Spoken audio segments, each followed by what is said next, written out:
frown until he could no longer keep his feet. That's the margarita singing. All right. Welcome to Superheroes Speak live-ish at New York Comic Con. I'm your host, Dave. And John. And you can introduce yourself. Hi.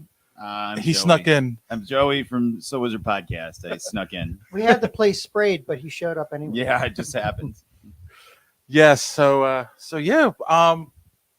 Actually, John, what I wanted to talk about is you haven't been here since 2019. Whoa, Yep. bro. So what do you think so far with the convention this year? The attendance is actually more than it was in 2019 right now. Yeah, and, sounds painful. And it's nice with the new building, but they could have utilized a lot of the extra space they have with the new building to put like massage chairs or just any place or massage parlors. Or just any place somebody could relax, like even carpeting would have been nice in just like in the middle where not a lot of people walk. So, but otherwise, the only other comment I have is why did they put the new press lounge at literally the furthest point from everything else in the convention? Because you're lucky you got the badge at all. Yeah. Like they'd like to make us think. I think that's what it is. I honestly think. Yeah, but anyway, it's good. Like it feels. I mean, you were here the last 2 years, and you were saying that it was kind of weird, especially in 2021. But this feels like the same con I left, except as the years go, they get more and more people. Yes. So, yeah, I mean, it's been great. And Joey, you just got here. I literally got here less than an hour ago. So I worked at 3:30 this morning until 11:30. Went home. I got packed up. I got on the train and I got here. And I just I was so hungry. I was gonna murder somebody. So I went into this deli, and then these guys just happened to walk right in. Thank God. I was really worried about getting mugged or murdered while I was here. Well, and us walking in didn't make that worse. No, I was about to say, you're in a hotel with us. You're still not safe. I felt very safe. I've been happy so far. It does feel like pre-pandemic level con. We've been very busy. Both Thursday and Friday was booked. So it's good and bad because when you don't have stuff to do, you're walking around. When I was here in 21 with my brother-in-law, we spent a lot of time walking the floor going, what do you want to do? I don't know. What do you want to do? I like walking around though, because I get to talk to people. But there also wasn't as much here. It was half attendance. I wouldn't have wanted that every year to be like that, but that was a cool one-time thing where there was 25% of the regular attendance and you could walk around. Yeah. So, but we got a lot of cool interviews so far, and it's been great. Actually, before we get to any of the interviews, we should talk a little news because it is what we do on this show. Well, there's news. You're talking about Momoa? Yeah, Jason Momoa. He's in talks to play Lobo. Yep. Mm-hmm. What do we think, Joey? Wasn't that a thing a year or two ago? Yeah, they thought it was floated, but nothing came of it. Now they're saying he's officially in talks with Gunn. Well, it was floated out probably on purpose. And the reception trial was, balloon. He'd make a great Lobo. Yeah. Well, I like Jason Momoa quite a bit, actually. I like him a lot as Aquaman. Yeah, I he think is a good Aquaman. He's great in Fast X, which you guys probably haven't watched, but he was really fun in that. So, I mean, as long as he's not just going to play himself, because I feel like Aquaman is just him dressed as Aquaman. He's playing himself dressed as Aquaman, more or less. So he's going to have to put some effort into it to differentiate between Aquaman and Lobo. Actually, Lobo is Jason Momoa. So dressed up as a Zarnian. Yeah. So I mean, I'm down. I don't really care. It's not like I have a choice. I'm going to have to see it anyway. So. It feels that way, doesn't it? Yeah. Actually, his personality is more geared towards Lobo than it is Aquaman, if you think about it. Because Lobo is just a big, dude bro. Really. Yeah, he's a biker. It works. Yeah. That's Jason Momoa. I don't know. Never understood the casting. Once he played the role, I didn't have a problem with it. But when I first saw it, I'm like, really? Yeah. He was originally up for Drax in Guardians, which does Doesn't seem like it would. I can't imagine anyone else in the role at this point besides Batista. So it's really weird to even think about that. Yeah. Well, Batista did such a great job. So. Yeah. And then the only other news, and this goes along with something we've been talking about in a while. It just came out that the predictions for the box office for the Marvels is even lower than they thought. There's going to be a huge drop off. All the pre-sales are not what they thought it was going to be. Is Marvel done? Is the MCU like reaching an end? What do we think? When they say pre-sales, though, that movie doesn't come out for another half a month at least, right? Yeah, but in the past, when they sell tickets, like they sold like hotcakes. That's what they're saying. Yeah, I know. I'm still going to see it. I'm hoping it'll be as good as I think it's going to be, but I think the problem being that, like we were talking about over dinner, it's just that it seems like Feige either took on too much and couldn't control it all properly, or a conglomeration of things happened. The pandemic, Feige taking on too much, and then maybe a little studio interference too. Yeah, could be. I don't know. What do you think? You still excited for Marvel, Joe? I mean, I don't care about box office at all. I think it's like a newer type thing, maybe in the last like 5-10 years when it became like DC versus Marvel to be team battle box office, where people care so much about box office, where there's movies I love that have made $1.75 at the box office, and there's movies I love that have made over $1 billion at the box office. I don't really care. It doesn't affect me in any way, shape, or form.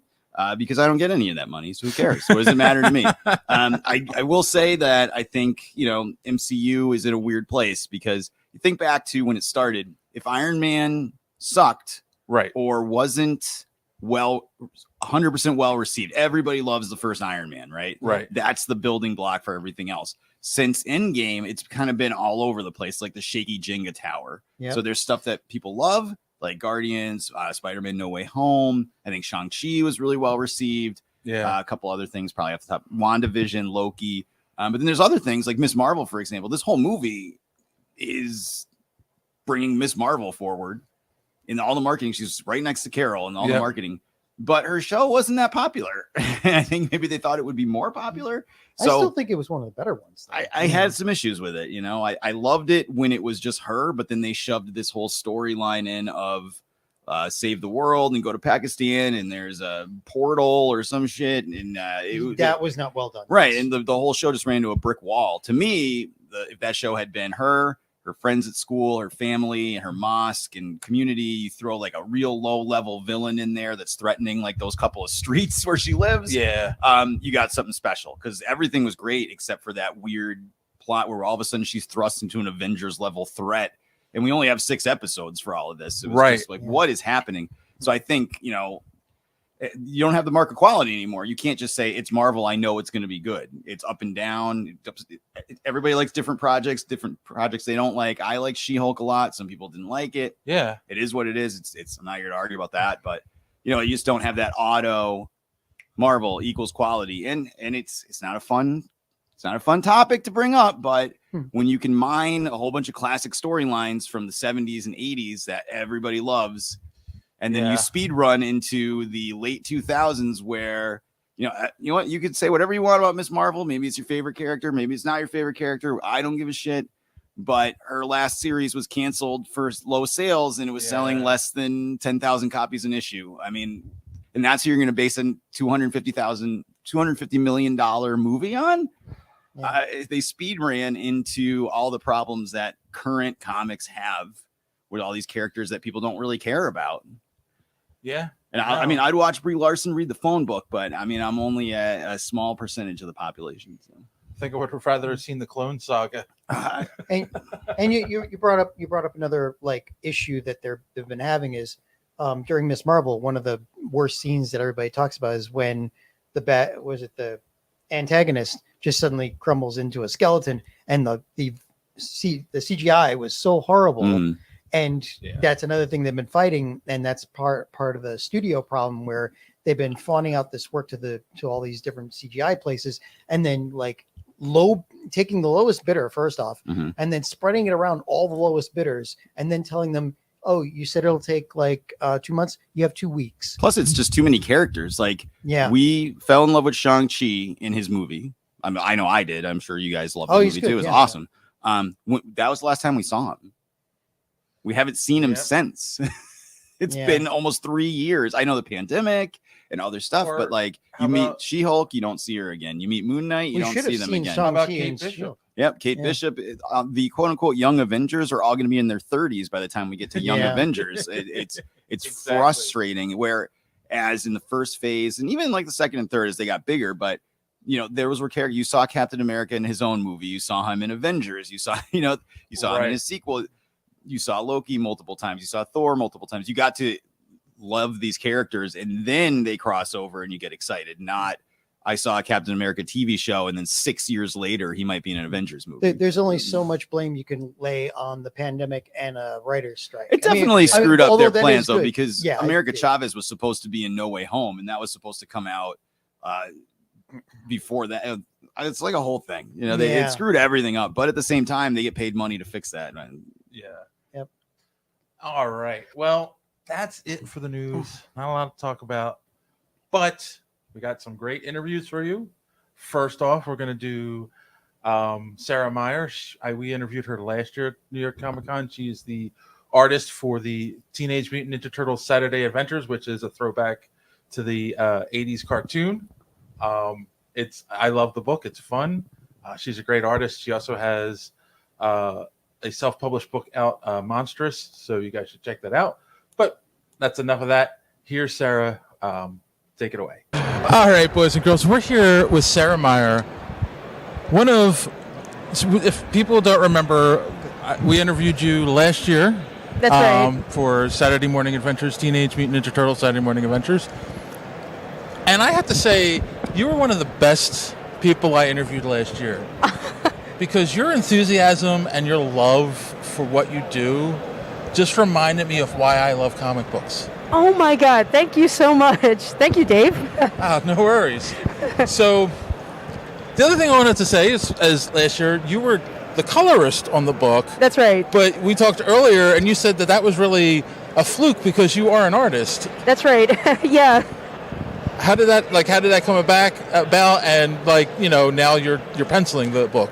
Oh yeah. Okay. So basically, I got the coloring job on Saturday Morning Adventures numbers 1 through 4 last year. After I got the variant cover job for cover 3C. That's the one with the turtles and the news van and Vernon Fenwick driving and April and Irma. And that was my very first official Teenage Mutant Ninja Turtles piece of art that I'd done for IDW, and that actually I think led to the coloring, because after that they offered me the coloring job. Okay. But like I mentioned to you earlier, that really kind of was a fluke because I was not aware of. I didn't even think it was going to be something that they would ask me to do. Right. I just thought this cover is going to be my first and possibly last Turtles thing. I better just put everything I can into it. And I guess they just liked it, and they had a need for a colorist, so they asked me, and I said yes very quickly. And before I knew it, like literally August of 2022, I was like already just coloring it and finished the first issue like in early September. So, and then it came out like the very next month, so it was really quick. Yeah. And New York Comic Con last year even was a whirlwind thing. I just almost last minute quickly applied for a pro badge. Right. After the deadline, and they let me in for the Turtles panel, and for meeting you as well. So everyone, at least everyone today that we've talked to, everyone I've talked to that has worked on the Turtles, loves working on the Turtles. And it feels like a family. Would you agree with that? Oh yeah, definitely. I'm still a pretty new member of the family, but I think because we're all such huge fans of it, in many ways we already automatically know whether somebody's been with IDW for 5 years or 5 months. If we're working on Turtles, there's a very good chance that we all have that in common, that we love working on it, and because we're big fans of it. And remind people, how did you first get introduced to the Turtles? Oh, so yeah, I'm a child of the 80s, and so pretty much like everything in my earliest formative memories is like literally Teenage Mutant Ninja Turtles, the Fred Wolf, Murakami Swenson, production cartoon on TV in syndication. Whether it be like the new episodes or syndication, literally was my entire formative childhood. So I remember watching it on TV all the time, getting some of the VHSs out of the library, of course the Pizza Hut promotions. Oh, So yeah. I was definitely one of those, like, not obviously too young to have been there for the Mirage Comics 1984 release, but definitely a child who was heavily influenced and enamored with those 87 Turtles. Yeah. And having the Turtles rap with Vanilla Ice didn't ruin it for you? No, not at all. Because keep in mind, back People then, forget about that. well, yeah, but let me tell you too. Any time that people say like, oh yeah, like Secret of the Ooze was less, not as good as the 1990 movie. Yeah. I'm like, as an adult, as my 37-year-old self now, looking back at it, I'm like, yeah, maybe. I mean, the cold cuts, kind of joke. Yeah, that was like a studio interference, But Right. the thing is, when you're a kid, you don't give a damn about Vanilla Ice not Right. being that cool a guy. Like, it's just cool to you. And the other thing, too, is like, you don't notice or care about, like, oh, you can see the stunt guy's face through the mouth in the first movie. And I certainly, as a child, did not think that the third live-action movie, I did not think that was a flawed movie at all. As a little kid, I thought it was excellent. So, as an adult, I still see the problems, but I'm Right. like, no, it was great. It was enjoyable. No, that's true. And I think when people look back on those things, they forget who the target audience was, right? Yeah, and you were the target audience, Absolutely. obviously. Yes. Yep. So let's talk a little bit. You have an independent book out, right? Monstrous? Yes, yeah. What's the story about? So Monstrous is a graphic memoir. It's out from First Second Books. And it is about my childhood in the 80s, 90s, and early 2000s. Growing up as a transracial adoptee, born in South Korea, adopted by white parents, and raised in rural northern Baltimore County, Maryland, which did not have a lot of diversity. Okay. But I also want people to know that while there's some run-ins with racism and a lot of xenophobia and homophobia as well, Right. the main core theme of the book is how my love of cartoons, comics, and anime and cosplaying helped me to form my own sense of identity and kind of combat that. Yeah. And with comic books and like the whole culture here in like New York Comic Con, all the other Comic Cons, it is a very inclusive culture. Like Ideally, yes. well, Yeah. it's more and more they are saying it out loud. Right, definitely. I think, unfortunately, you still run into your share of gatekeepers or mansplainers occasionally. But yes, I agree with you that generally it's much more inclusive than it has been. Now let me explain to you why you're wrong about. Yeah. Well, I hope that it continues on the path that it's going on because. And obviously, it's self-biographical. Yes. But what like pushed you to do it? What inspired you to actually like say, let me put this to paper and do something with it? Well, mainly like two things. One, it is not really it's a very specific experience, I think. There's a lot of books out there that might be written by Asian American authors that talk about like cultural and racial identity in America. But there isn't a lot out there about the unusual experience of looking Asian but having kind of a white familial background, Right. Like literally my ethnicity in a way is German American, you know what I mean? Yeah. I actually did not grow up with Korean culture, and I was not really raised with that. So it definitely, I felt that there was a need for those kinds of stories. I know that there is a population out there that are transracial adoptees that I think would benefit from seeing that representation. But the other reason is I also find that I think that everybody, no matter what their background, has struggled at least a little bit with having your external image kind of not match, like how you feel on the inside. I think that there's And the example I give is in groups of friends in school. You might want to go out for like some kind of team, and your friends might kind of joke, like think that you're not really up for that because people think they know you. They think that they know what you're all about, and in a nutshell, that story is mainly saying it's okay to be more than one thing. It's okay and important for you to not be too influenced by other people's, attempts at imposing a label into you.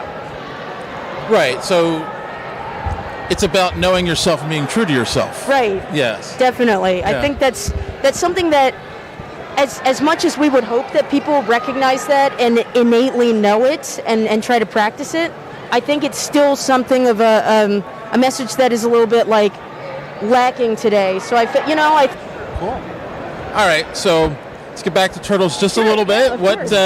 What do you have coming out that people should be looking out for? Yes. Okay. So Teenage Mutant Ninja Turtles Saturday Morning Adventures, the Halloween special.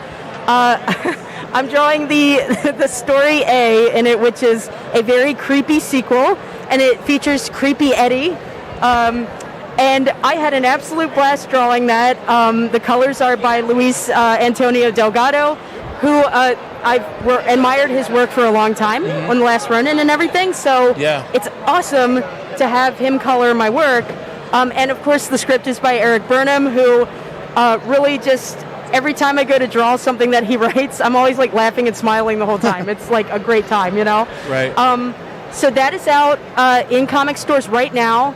Story B is by Dan Schoening, and it's an awesome Shredder and Krang story too in that issue. So that's out now.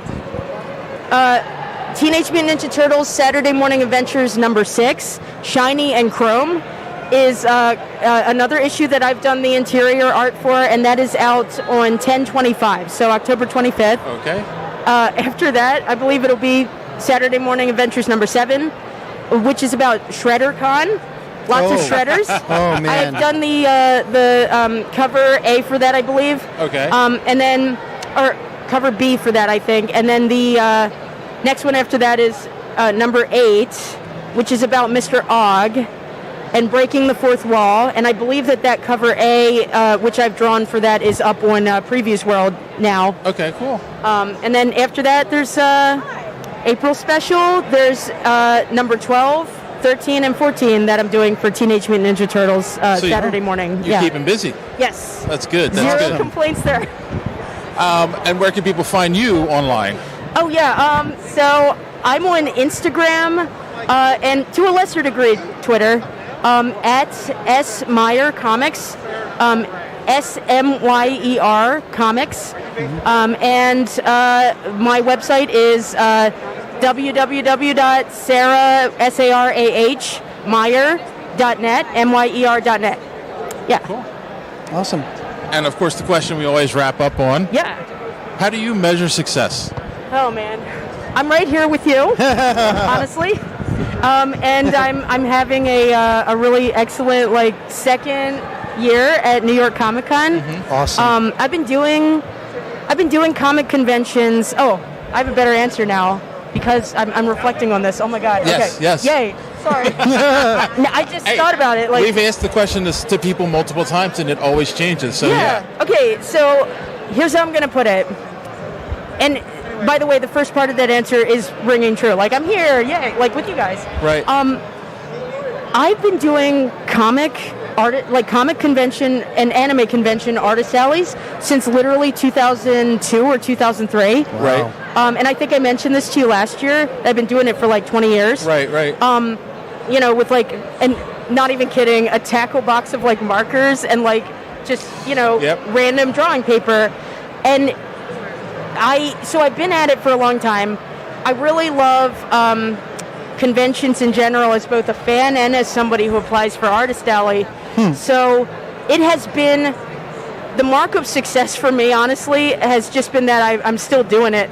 You know what I mean? No, it's not a bad way to look at it, yeah. But I will say it is a little bit surreal that now I have people who already know my name or what I've worked on, and they come to the table with the comic issues that I've drawn, or monstrous in some cases, and they want me to sign it, and that's been incredible. Also, I should note that right now I'm looking at the Disney cruise ship. And when I got offered the job to draw turtles for Saturday Morning Adventures, which is legitimately my dream come true, I was in Disney World. So that's insane. You're like, what's a mark of success? And I look out and there's like the Disney cruise ship. Like what is going on? All right. Well, thank you very much for your time. Thank you. Really appreciate it. Yeah. All right. Thanks for that, Sarah. John, you enjoyed that interview? Yeah, it was fun. I didn't have much to say because you asked all the questions. You had interviewed her before, too. Yeah, we've kind of become friends. So it was easy. We talk online all the time. And that's it's really nice to have an easy interview because she had a lot to say. Yes. The next one was a great interview. So you guys all know that we reviewed this on the show about 2 months ago. It's the Last Ronin. You're waving it around really quick. Yes, the Last Ronin. We got to sit down with Tom Waltz, Ben Bishop, and the Escorza. I knew I was going to mess it up. The Escorza brothers. So they're all the ones who worked on the book. Yes, we know it's Eastman and Laird. They did work on the book a little bit. It was their story, but they're the guys that brought it to life. And we got to sit down with them, and it was a lot of fun, and here we go. All right. We are now here with Ben Bishop, Tom Waltz, and the Escorza brothers. You guys all worked on a book that we did an entire episode on, The Last Ronin. And awesome. You guys have also worked on The Last Ronin too. Yes. So all Last Ronin stuff. Yeah. This is it. This is the team. Honestly, we all love the book. What was it like working with Laird and Eastman? What was the back and forth with creating this? You know what? Here's a funny story. People are always surprised to hear. So I've been working on Turtles now since 2010. So I did the first 100 issues of the main book, and then also moved over to Last Ronin, some video games, and to this day, I actually have never met Peter in person. It's just never happened. Wow. I've never been out east. He's never been out west, and so most of my engagement with Peter has been either through IDW editors or Kevin himself. That being said, when we first decided to do The Last Ronin, and that came about as I was ending my run on the main book at IDW, and Kevin reached out to me and said, "Hey, what do you want to do next after this?" And I told him I didn't know. I wanted to do more. I just wasn't sure what it would be specifically.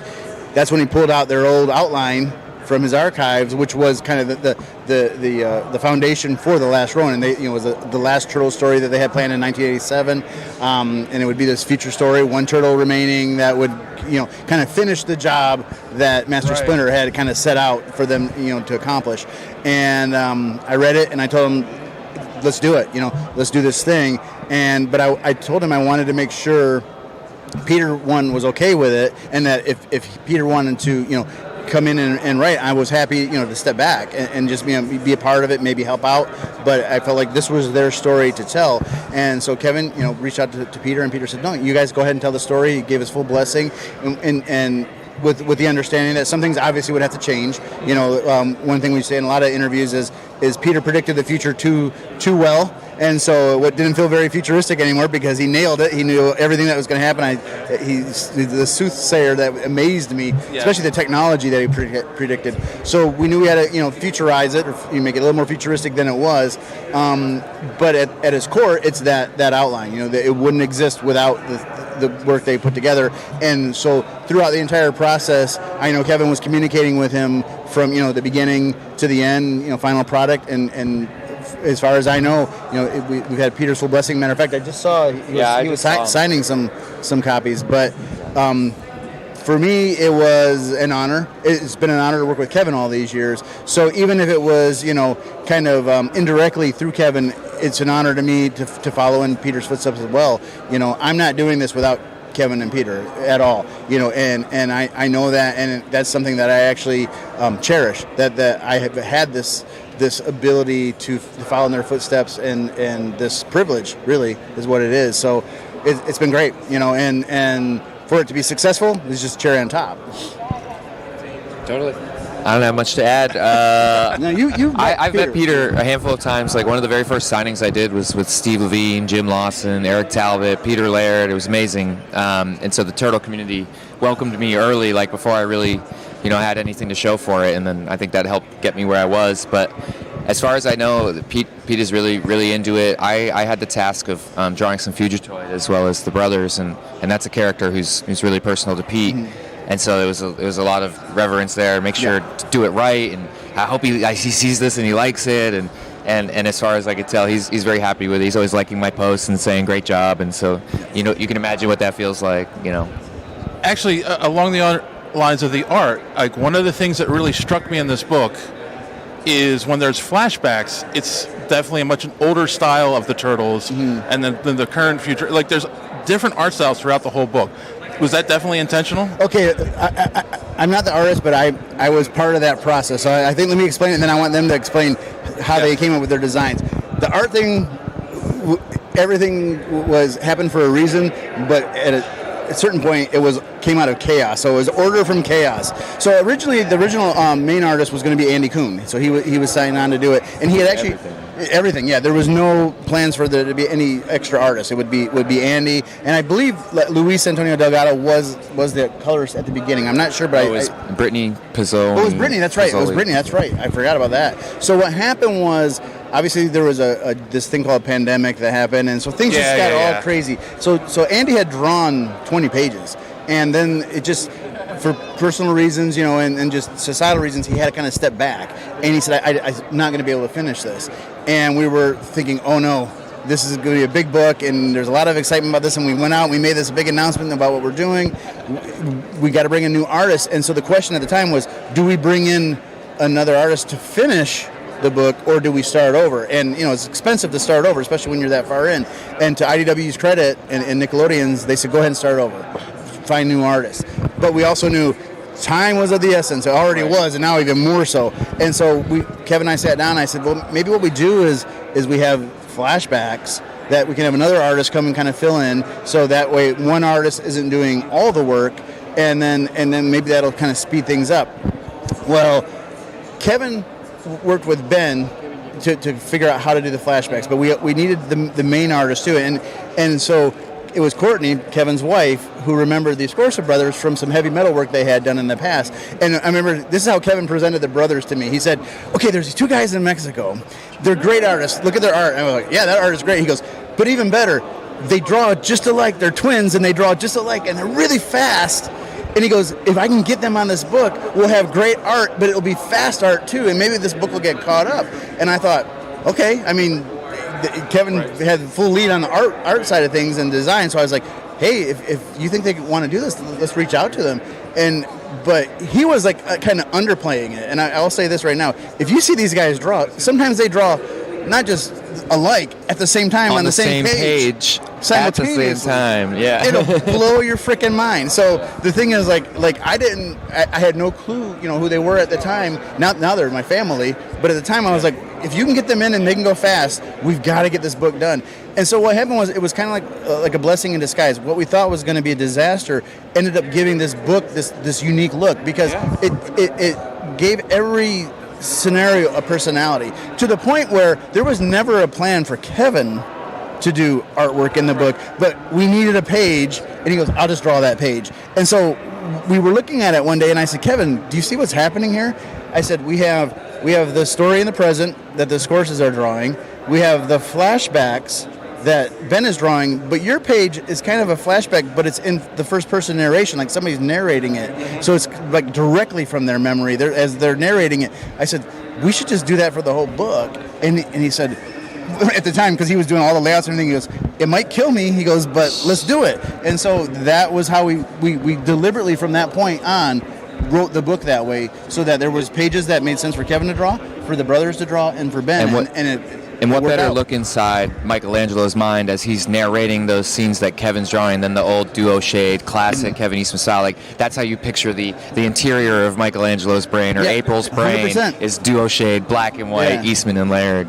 I saw the title, and I said, Teenage Mutant Ninja Turtles, that's the stupidest thing I've ever heard of. And he goes, it's a weird name, but it's really cool, trust me. And I looked at it and I looked at the figure. I was like, well, they do look cool, but I had no clue who they were, at the time. And I was, when the movie came out in '90, I was in Desert Storm, so there was not a lot of TV when I was in the military, so I was kind of out of the loop, really.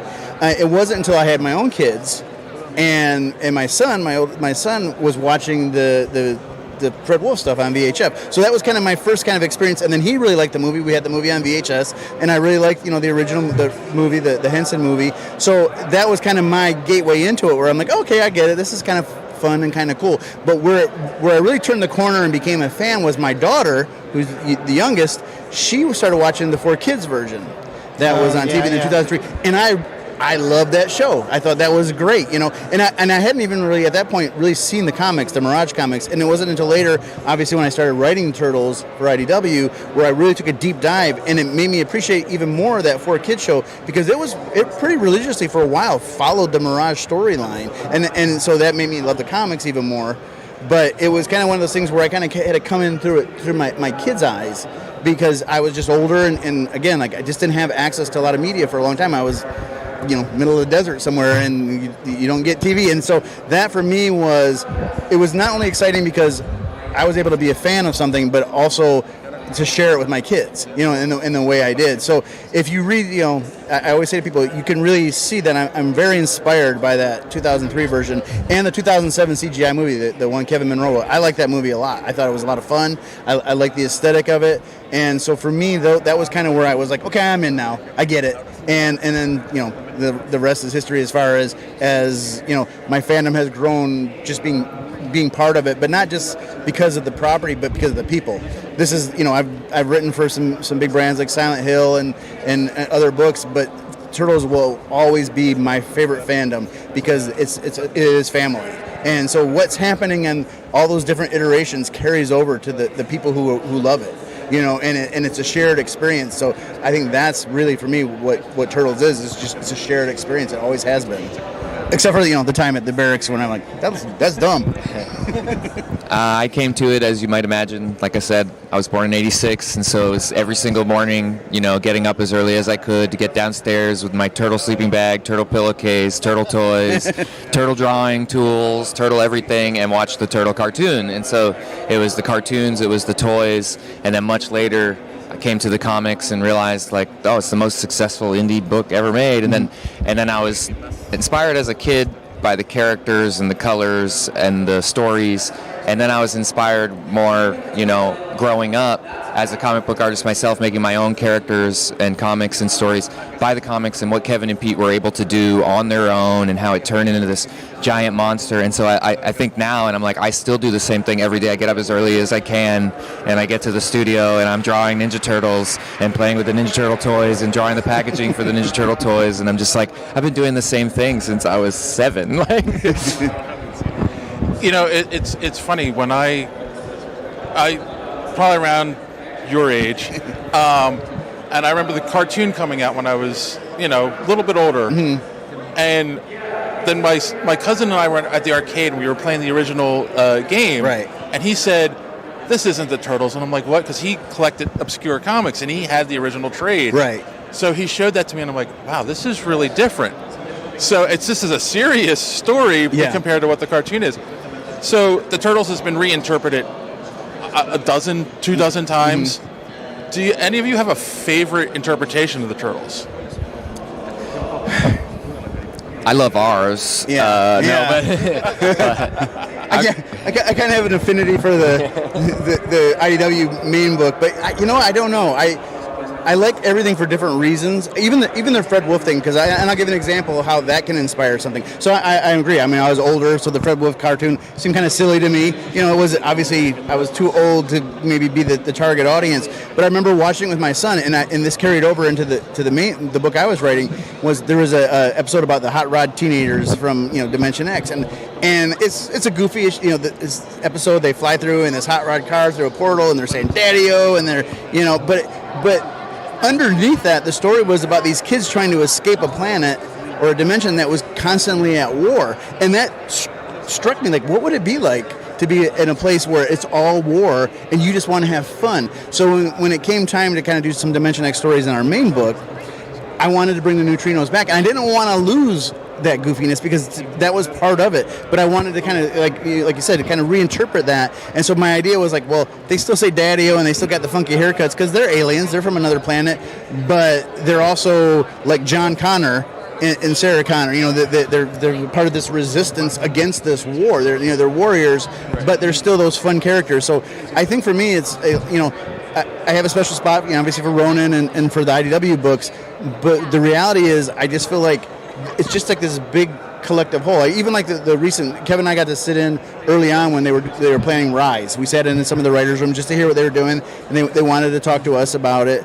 And I really liked a lot of those concepts that they were coming up with because they were new, they were different, and I think things need to change. Things need to be kind of new, but at the same time, in that meeting, you felt like they were totally cognizant of what Turtles was and what it's supposed to be.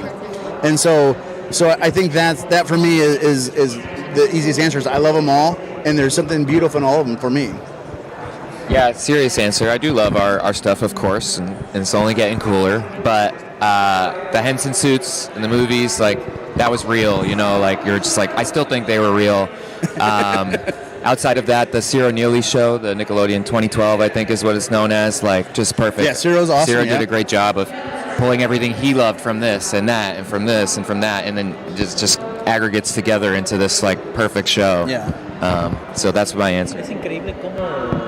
It's incredible how easy it's to change from the original version we had, the dark version we had, full of blood, full of death. Curiously, when they go into the childish part, they fit perfectly. It seems that they were born there. They can fit anywhere. It looks like that. I've seen so many crossovers, and it looks like they are like the dessert that we say we're full, we don't want to eat anything else, but then you see the turtles and you eat it, right? So the turtles are like that. They can fit anywhere you have them. They can fit something dark, something pop, something nicer. But personally, I prefer the dark side of the turtles. Since we had a chance of working with Last Ronin, we decided this is the version we want. This turtle is the one we want. Even Kevin asked us to have some influence from Frank Miller.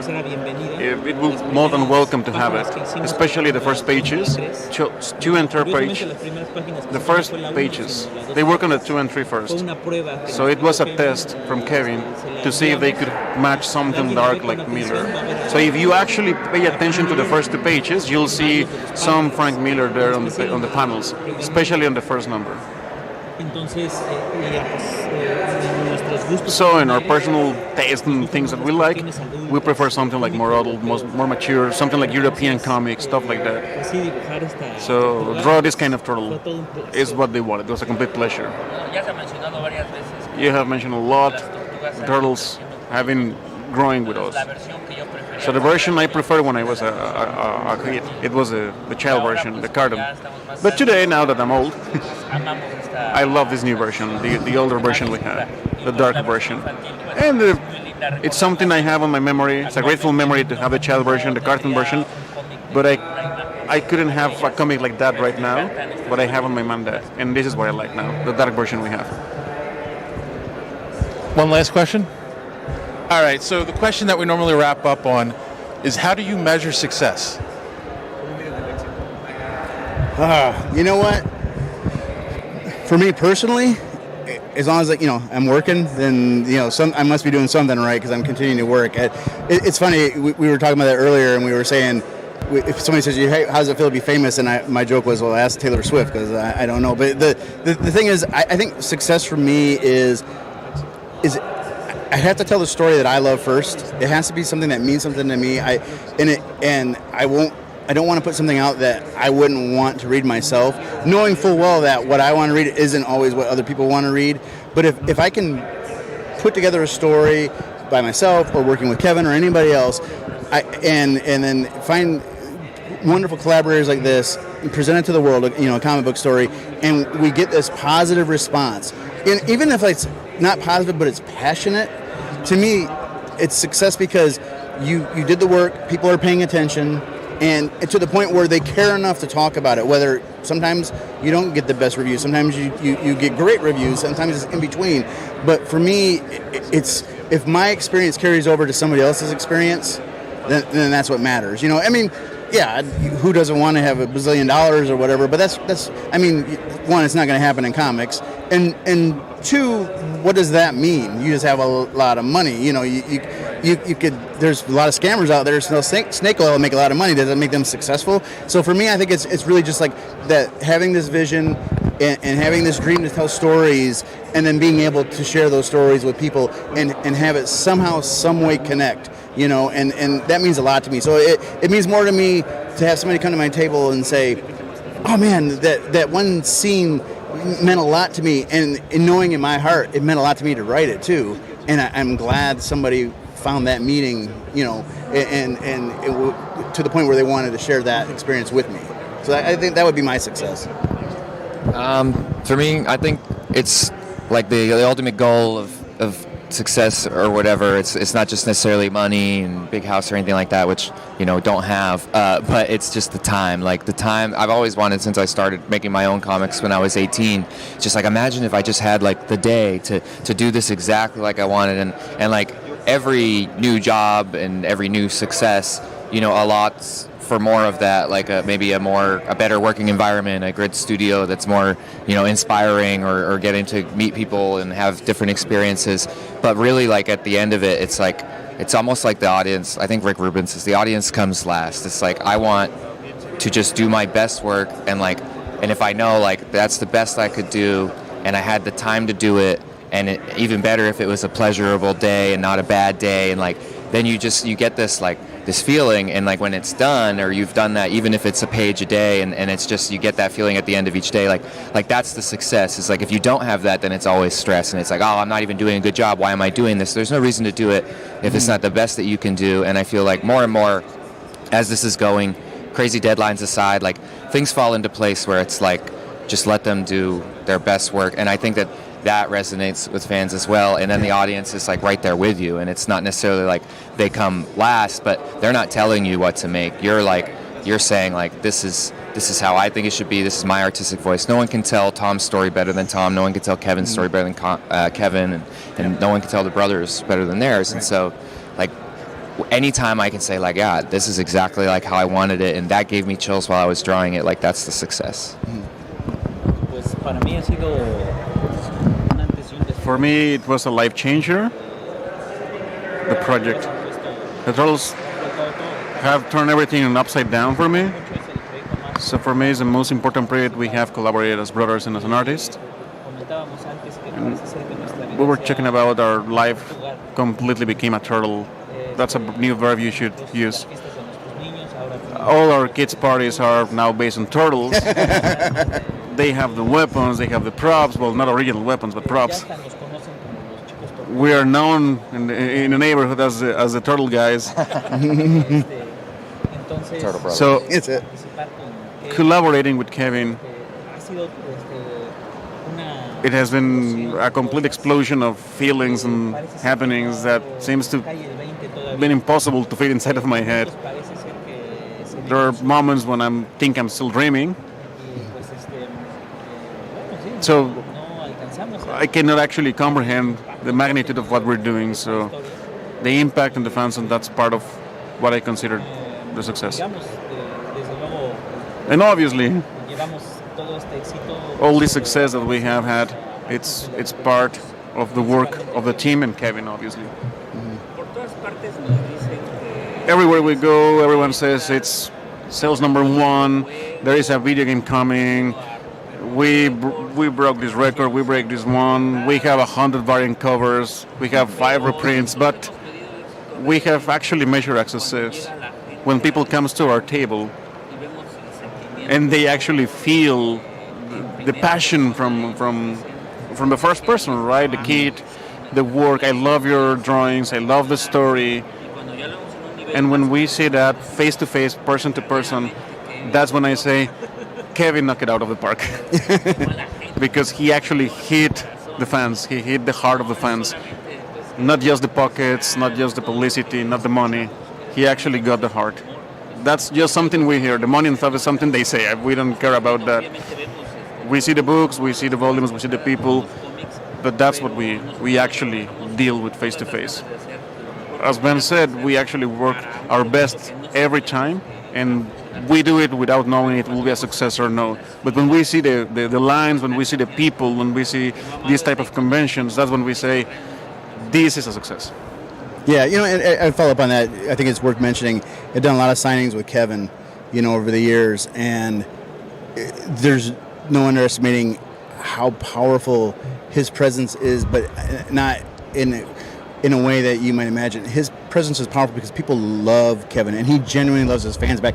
And I never get tired of watching people come through our line, all ages, all genders, all ethnicities, all races, and Turtles mean so much to them, and he gives everybody, that time, and it's like, that to me is success.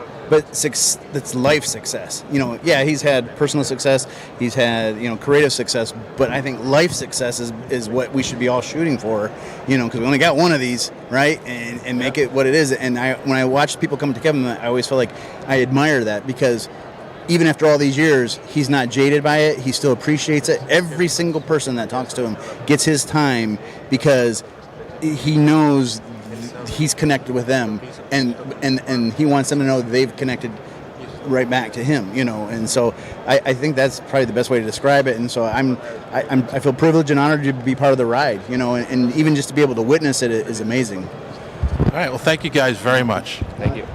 All right, John, did you want to say anything about our last interview that we're going to include on this episode? One of the easiest, we get a lot of easy interviews, but I think this is one of the best interviews we have done in 10 and a half, 11 years of doing this show. Yeah. When I say easy, I mean, like, we could have talked to that guy for an hour. It's in the description. I know you guys clicked on it for this.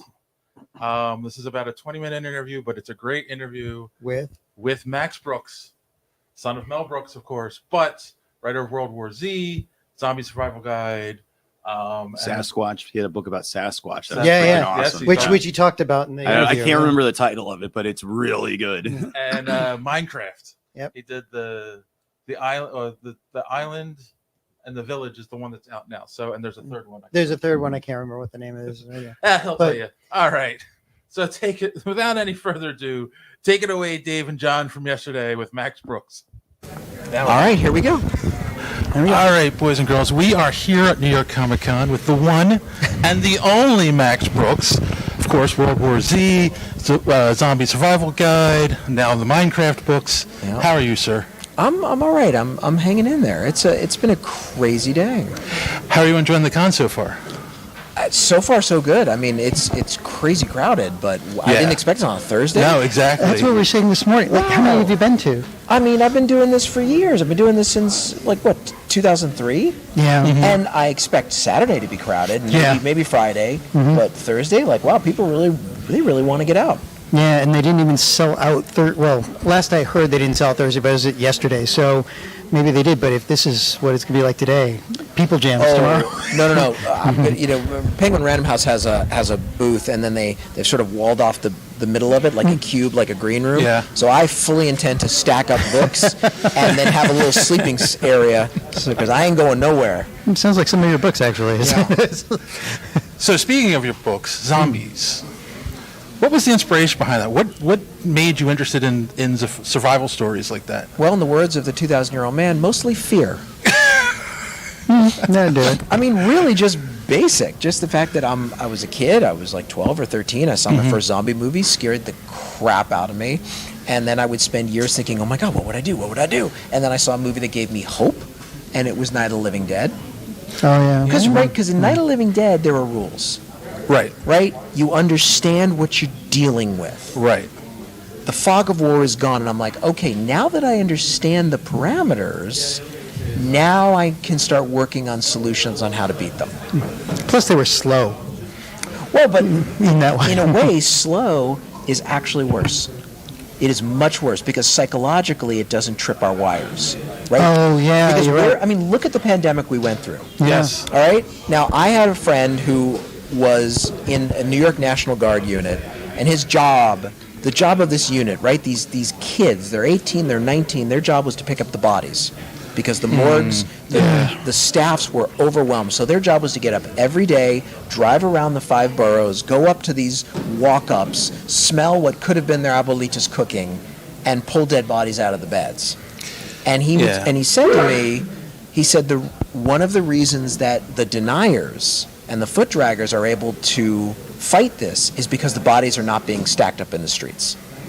He said if that was the case, he said if we had massive just burn pits, if we had mass graves, remember that mass grave they had that they tried to cover up? Yeah. If that thing was on CNN every night, people would say, holy shit, we have to do something.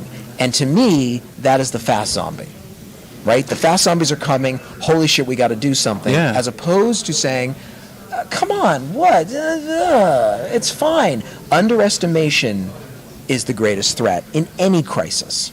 It's like Invasion of the Body Snatchers, right? Yeah. Because you're like, oh, they're not coming after me. I'll just go here and rest. Right. And the next thing you know, you're gone. It's slow. It's the underestimation. We'll give Hitler a little bit of Czechoslovakia. He'll be fine. Right? That worked out. It's not like Hitler was like, listen, if you just give me this, I promise I will only try to take over the frickin' world. He didn't say that. He's like, I just want that. And it's the underestimation. Yeah. Slow zombies. So, and then now you've melded it with Minecraft, which I think is brilliant. Like, because it is a survival game, right? Well, and people don't think of it that zombies, way. So Right. Well, I'm glad you said.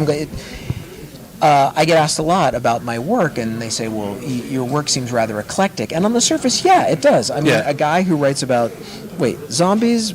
Okay, Bigfoot. Yeah, I mean that's still horror. Yeah, but like the Harlem Hellfighters, a true story, World War I, black soldiers, and then Minecraft. What the actual F?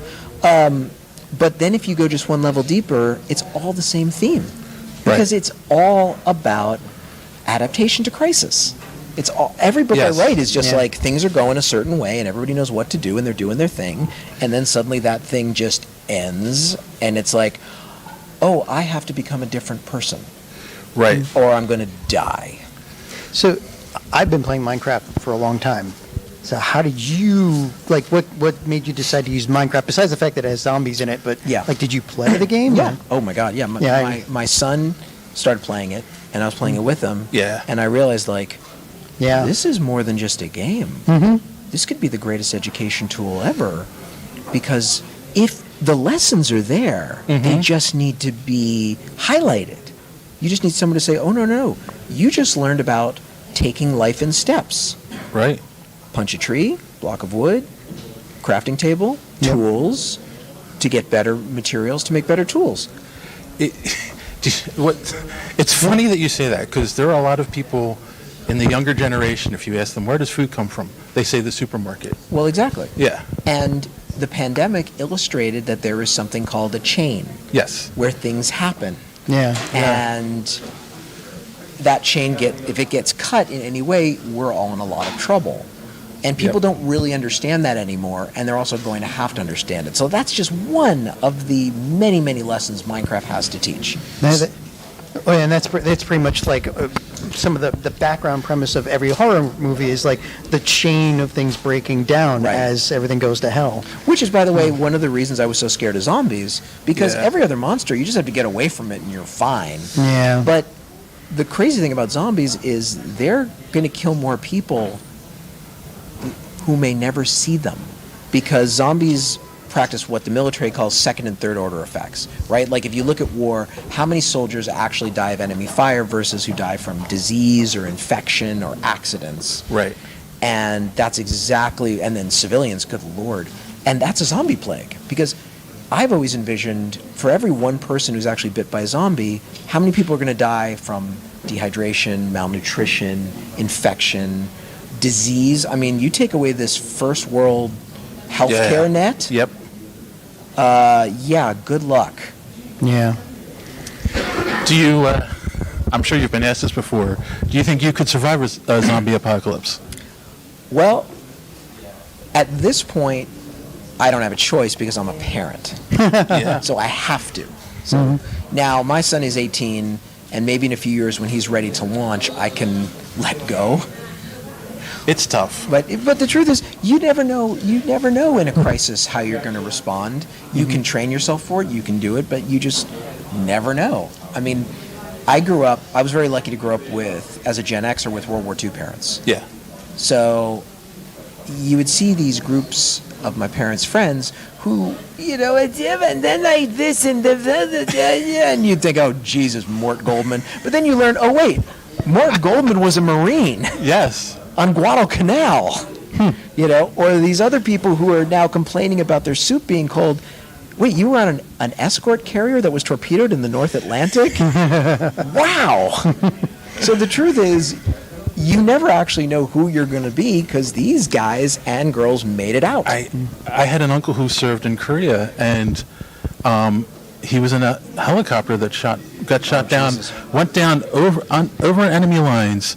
The pilot was killed, but they had a diplomat with them. Oh my God! He got them out. They had to travel at night. The whole thing. You would have never known. He passed away a few years ago. You would have never known that about him. Right. So you never know. Yeah, and because they were so unassuming, because that's what they had to do at the time. They had to do it. They didn't have a choice. Yeah. So. When a generation is called to action,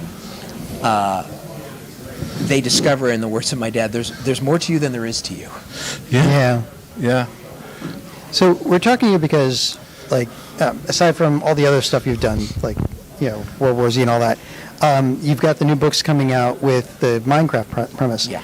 So what is the premise of the setting in Minecraft? Well, it's the third of the trilogy. And like we've been talking about, Minecraft to me was all about the life lessons it can impart. All right, so Minecraft Book 1, our character, I call him Jack Black just because he read the audiobook, Nice. spawns in the world. Right. Spawns in the world, in the ocean, swims to an island, has to survive on that island like Robinson Crusoe. And the life lessons there are how to live with yourself. Right. Yeah.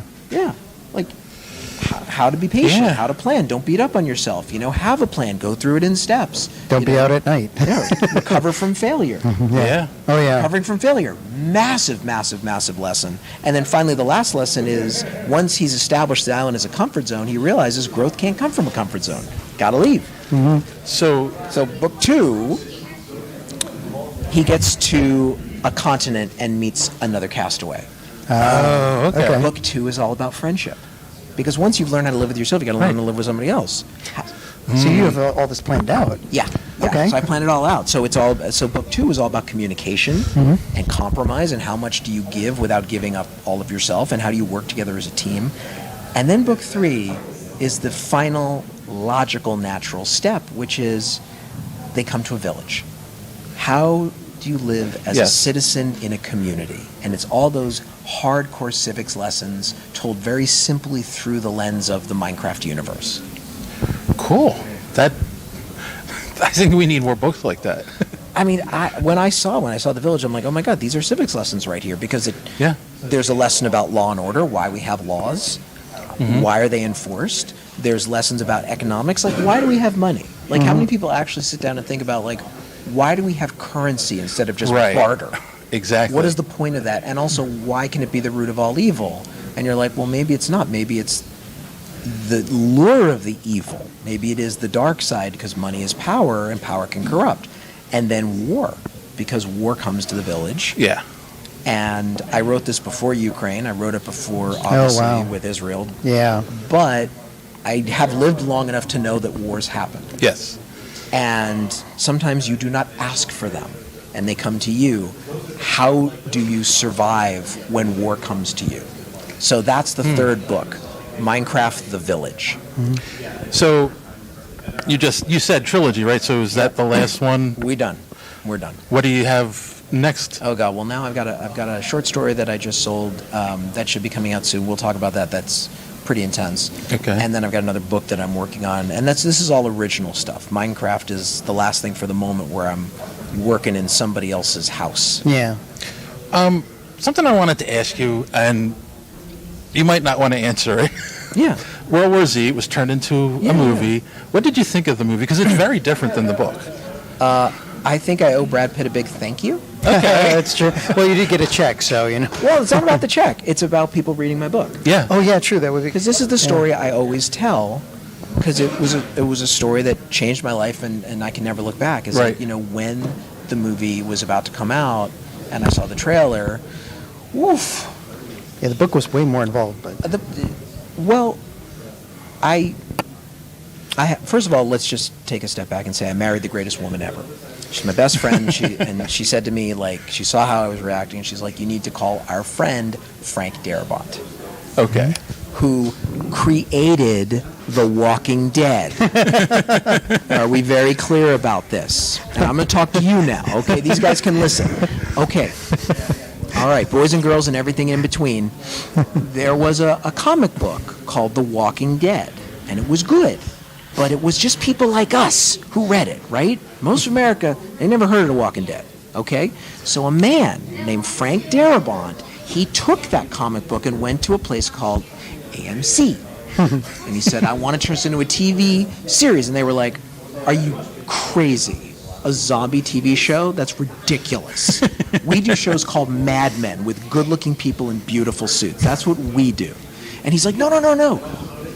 Trust me on this. I made the Shawshank Redemption. I know what I'm doing. Okay, yeah. I've got a crew that knows what they're doing. I can come in on time, on budget. I can make this an affordable, really great zombie TV show, the first of its kind. And they said, we'll give you like a few episodes for season 1. All right, we don't trust you. And he did it, and it was amazing. And they said, thank you, you're fired. Oh, God. Yeah. And they let him go to Comic-Con to sell season 2. Oh, man. And then he went back to the set, and then they fired him right there. And nobody, and I'm talking everybody involved in Walking Dead, nobody backed him up. So my wife says to me, call Frank. He might know how you feel. Yeah. So I emailed Frank and I said, I don't know how I feel. Oh my God, the movie and Brad Pitt and hair. And and I said, I'm worried that they ruined my book. And Frank wrote back and he's like, they didn't ruin. What are you talking about? They didn't ruin it. Did they take the book off the shelf and rewrite it? No. I was like, no. Well, then they didn't ruin your book. He said, trust me, as a guy who's written many screenplays, right, that directors have fiddled with, and put on the screen, and then who everybody thinks that's what I wrote. He goes, you have the ultimate prize. You have your side of the story. Yeah. Everybody knows what you intended. So what are you complaining about? And then, God bless him. God, I love Frank. He didn't have to do this. He took my email and he passed it along to a friend of his who wrote back to me and said, please tell your friend, Mr. Brooks, I like his book, but more important, all authors sign movie deals not expecting there to be some sort of loyal adaptation of the movie. Right. We sign it so the movie can bring attention to the book. People can read our books. This is true. That's what we do. That's our job. And if a movie is going to go out into the world and bring eyes to your book, what are you complaining about? And that was Stephen King. Yeah. Well, there you go. So, I mean, how many people have read my book who would never have heard of it if not the biggest movie star in the world had made a movie and, thank God, kept the title? Yeah. So at least there's the association. So if I have a problem, that's my problem, and I need to grow up. That's a great answer. There was somebody who did a review of The Last Airbender. Oh, yeah. And they compared the TV series, the original TV series, which is probably one of the best things ever put to film, and then they compared it with M. Night Shyamalan's version. And the end, and this goes to what you were saying, the end, what he said at the end, I forget the reviewer's name. I wish I'll have to remember it, put it up on here. But what they said at the end is, it doesn't matter that the film was as bad as it was, because it doesn't take away from the fact that the original series exists. It's there. Yeah. It's there. Like, I haven't seen either one, but I can tell you, like, as long as I don't go back and just, rewrite the original, as long as the original's there, then you're done. Yeah. Have you ever I'm just kind of curious because of who your father is, have you ever had a desire to write comedy? I used to write comedy. Oh, okay. My first big boy job was writing for Saturday Night Live. Oh, man. Oh, okay. Yeah. I didn't realize that. Yeah, so I got the job, and 2 weeks later, 9/11 happened. Oh, God. Oh, my. Yeah, Okay, I was there. Yeah. And then 2 weeks or 3 weeks or something after that, we had anthrax in the building. Yeah, I do remember that Yeah, too. that was quite a time. It's quite an interesting time. So how was the comedy? Now it makes a little more sense. Zombie survival. Well, but this is the thing. Zombie Survival Guide, being Mel Brooks' son almost ruined my career. Yes. Almost completely ruined it, because when the book came out, my agent at the time, publicist, and publisher all tried to position it as Mel Brooks Jr. writes Younger Frankenstein. Ugh. And we all know that's not what the book was. And I begged them, I said, don't do that. First of all, that's not what the book is. It's a legitimate nerd book written by a legitimate nerd about how to fight zombies. Right. And if you put it up there as Mel Brooks Jr. in a comedy book, everyone's going to hate it. First of all, you're going to piss off mainstream comedy people. Are going to be like, this is not funny. And second of all, my tribe, horror nerds, who have yet to meet me, and don't know me, are going to think that I'm a Hollywood brat taking a giant dump on what they love. And that's exactly what happened. Yeah. That's exactly what happened. I got horrible reviews from both sides. And then my wife,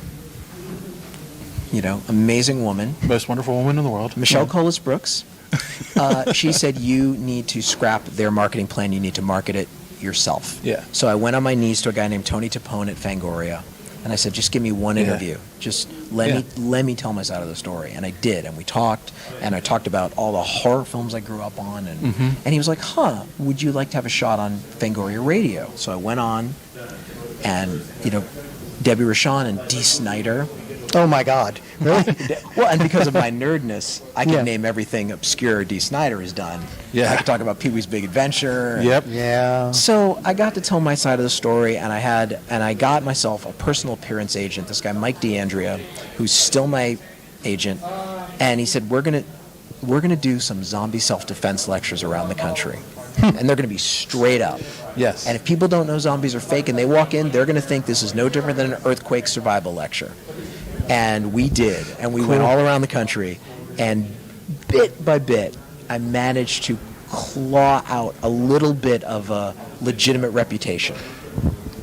Okay, so then the obvious question is, did anyone ever suggest, because Stephen King's son used a pen name, did you ever think of using a pen name at first? I did. When I was in my 20s, like early 20s, just out of school, and my whole thing was like, I would make my own name, and I want to, I don't want to be seen, and in your 20s, you're insecure. Right. I got to make my own. I tried. I talked to some people, and we had some family friends who were like, don't worry about it. Because first of all, my dad was like, we can't do that. That's your family name. I'm like, your name is Kaminsky. Yeah, it's true. You changed it.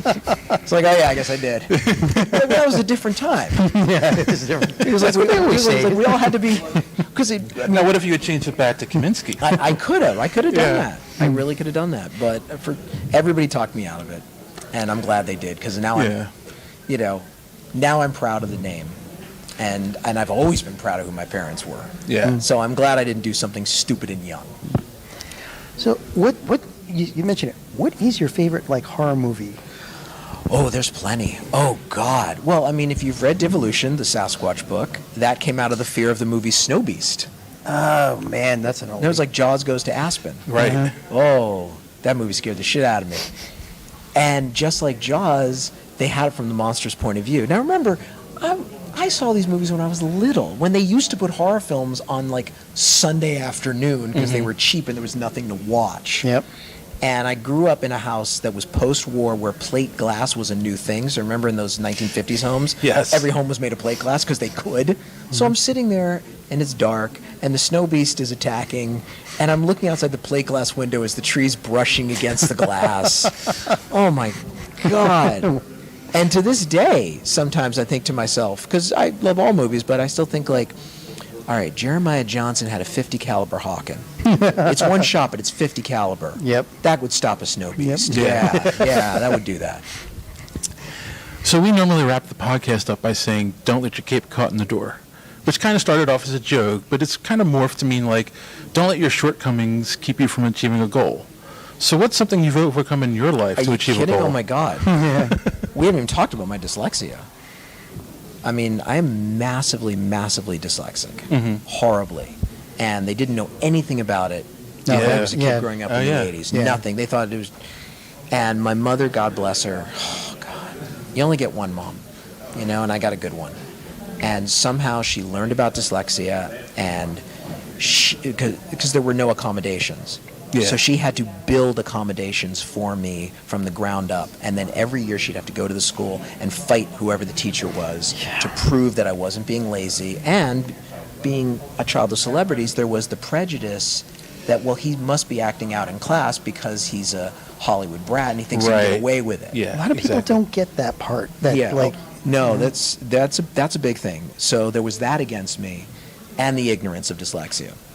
So my mother, she had me tested. She had the test results. She would show the teachers. She would have to fight and say, this kid is working harder than the other kids, but he needs to work smart. So one of the accommodations was teaching me to type, because she said, if you want to be a writer, you got to do. She forced me into. I just met my old typing teacher. She's like, you don't remember me. I took a typing course. I'm like, are you kidding? I can feed my family because of you. Because back in the day, they were like, well, his penmanship is very poor. My mom's like, fucking gonna be Bartleby the Scribner? This isn't the 19th century. So she did that. Audiobooks. This is why all my audiobooks, I don't like to brag, but I will frickin' brag about my audiobooks any day. Because when I was a kid, my mother took my books that I had to read for school to the Braille Institute and had them read onto audio cassette so I could listen and I could get through high school. So audiobooks are those are a huge one. Another one was timed tests. This is important. Anyone who's ever had a learning disability, anyone who's hearing this will understand what I'm talking about. It's not the learning disability that's the problem. It's the anxiety that comes with it. Right? The learning disability is 30%, but another 30% is the anxiety, and another 30 to 40 is the self-esteem. So that is massive. So my mother made sure that all my tests were untimed, if she could, in school, to at least lower the temperature, so when I sat down to take a test, my brain could at least try to work correctly. So there was a lot to overcome, and had I not had the mom, we obviously would not be talking. That is true. I lived through the same times because I had ADD. And it's, they think same thing. Oh, he's just being lazy. He won't sit and concentrate. Control yourself. Sit down. Right. Sit still. Sit still. If you can't sit still, you go out. It's like, but. No, this is massive, and they don't. And sometimes you get great teachers, right? Well, I mean, I don't care how old we are. We all remember our good teachers, right? Yes. And we all remember the bad ones. Unfortunately. Oh yeah. No, you never get past that. So, question that we normally wrap up on. How do you measure success? Well, that's a good question. All I can tell you is that I have an 18-year-old boy, and he is going to leave the house at the end of the school year, and go out in the world. And I might still be there to parent him, but the day-to-day parenting, I would say, I don't know if it was successful, but it certainly was the most important time of my life. And I am watching the most important time of my life end right before my eyes. No, I mean, as a parent of a 29-year-old who has 3 daughters of her own, it doesn't end, it changes. Right. I'll still be there. But that day-to-day, every day, exactly. You're in it, you have all the authority and all the power and all the responsibility. Right? That's going to go away real fast. It does, And it's funny, like, I didn't expect it to hit me this way. My mother used to say that to other people around me when they'd have babies. She would say, this is the best time of your life. And I didn't get it. And so I'm watching TV the other day. I'm watching Star Trek Voyager. I'm just going to, all right, I can't believe I'm going to reveal this. So, do you remember, I don't know if you watched Voyager at all. Oh, yeah. Okay, when the Doctor is beamed back to help Zimmerman, his creator, Yep. Yes. Right? Yeah. And at the very end, they take this picture of father and son. So I just started crying. I just burst out into tears. And to this day, I still have that picture right here on my phone. I took a screenshot of it because this is about to be my life. Yeah. Wow.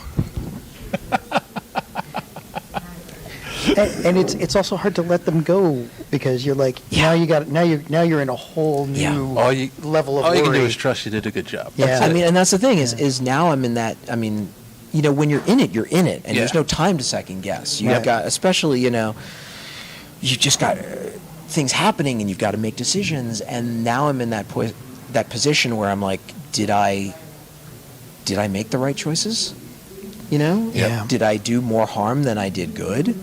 You know, you don't know. You just don't know. I mean, I was thinking the other day, I'm walking the dog. I had another choked up moment. Walking the dog, and just as my son is pulling out to drive to school, and I thought, you started out in a tiny little baby seat in the middle, right? Mm-hmm. And then you went to the back baby seat looking behind you, and then you went to the baby seat looking front, and then you went to a child seat looking in front, and then you went to sitting next to me in the car.